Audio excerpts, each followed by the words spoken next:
Okay, so let's learn about QQ-plot and t-distribution today. So remember we had this example in the class where a person, Robert, wishes to estimate the mean number of miles that his Buick LaCrosse can be driven on a full tank of gas, and he has 10 data points. And then we had this graph that shows normal probability plot of miles. So normal z-score on the y-axis against miles to see if there is any positive correlation or high association between z-score and miles. We need to construct this plot to understand if the data set looks like normal distribution. So let's do that. I have this data entered on this Excel sheet. These are mileage, and there are 10 data points. First, we need to find the ranks of this data. So what I can do, I can sort them in an ascending order, sort smallest to largest, and now they are in the ascending order, and I can get the rank. One way to get the rank is to type 1 for the first observation, type 2 for the second observation, and then double click on this little tiny rectangle right here to get all the ranks. Okay, and then we can get the percentiles because we want to know what are these values in terms of the whole data set. So for that, actually it's this. So B2 minus 0.5 over 10.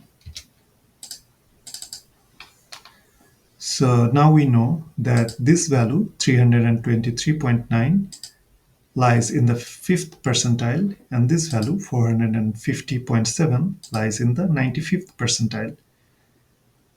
And now what we can do, we can calculate the z-score for this probability, for these probabilities.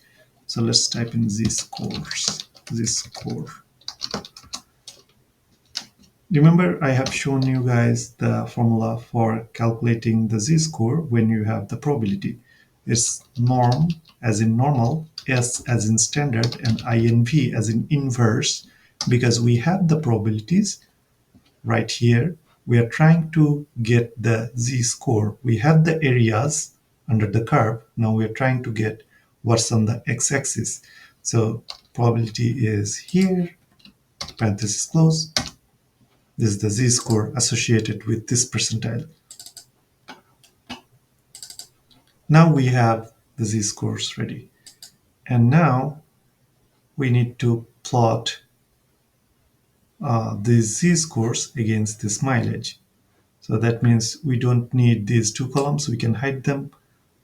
I select those columns and right click and then hide. All right. Now I'm going to select these two columns and insert a scatter plot like this. Now you see there is a very good positive association, and we can add trend line. If you right click on it and add trend line, then you see this, there's a nice upward sloping line here. Okay, you can also show the equation and the r squared value. R squared is 0.97, and we know if we have only two variables, then r squared is the square of smaller r, that means the correlation coefficient. So you have square root of 0.9709. This is 0.9853. This is going to be the small r. Let's see what the slides look like. So you have the simple plain upward sloping association. It looks pretty normal to me. And this is the correlation between expected z-score and the normal probability plot is 0.987, which is exactly what is pretty close to what we found, 0.98534. Yeah, this one. And now we may proceed with constructing the confidence interval for the population mean. So we have here the t-values that we need. Since we are constructing a 95% confidence interval and we have 10 data points, so our degrees of freedom is 10 minus 1, 9. And since we have 90, we are trying to construct 95% confidence interval. That means that we are leaving 5% out of the area under the triangle, under the distribution. So we have 0.005. So 1 minus 0.95 is 0.05. And if you divide by 2, because there are two sides of this distribution, so we get 0.025. That is 2.5% on each side. Now, how do we get, since we have the probability, how do we get the t-score? Using Excel, we can calculate the t-score. So you have cosine t, as in t distribution. Then this time I'm going to use INV as in inverse, because we have the probability, but we are trying to find the t-score. And the probability that we have is 0.025, and the degrees of freedom, 10 minus 1 is 9. And now we have this t-value of negative 2.26. Notice that t-distribution is symmetric, so this is giving you the t-value when you start from the left and reach the threshold of 2.5% from the left.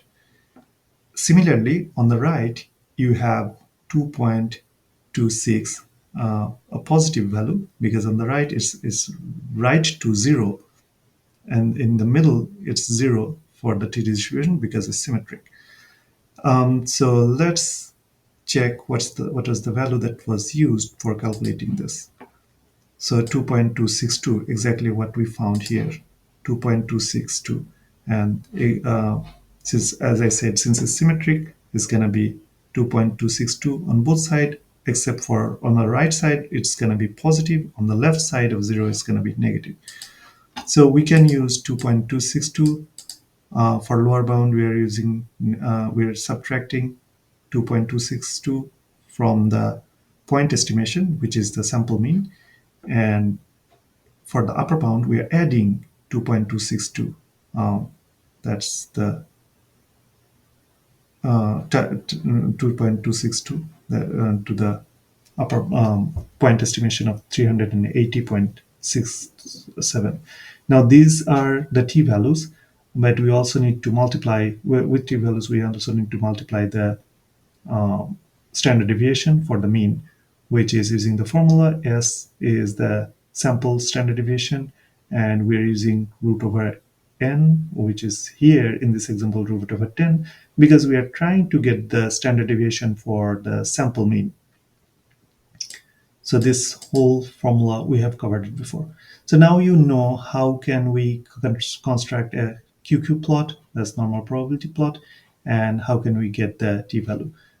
Since we are already here, let me show you another thing. We can get the t-distribution. That means when you have the t-score, when you have the t-score and you want to calculate the probability, then you can do that as well. Let's use this value, negative 2.26, and you have degrees of freedom, how much? 9. And then cumulative, yes, true, because we are getting all the values, the addition of all the values from left to right up until this point.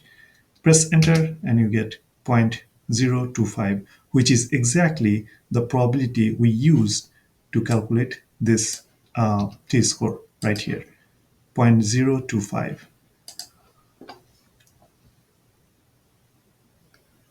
Okay, so let me show you a graph where show you a figure where it'll be a little easier to understand for you.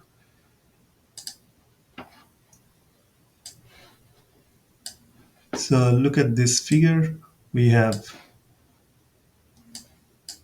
we have this t distribution right here. What I'm saying is um, here. What I'm saying is this negative 2.26 is the value of t at this point. The positive 2.26 is the value of t at this point, and the probability 0.025, this area is this 0.025. This area, this blue region, is also 0.025. So together they make zero point zero 0.05, that is the 5% of the entire area.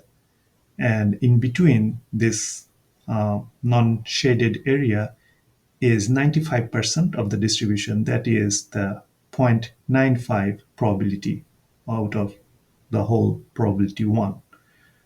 Hope this helps. Thank you very much.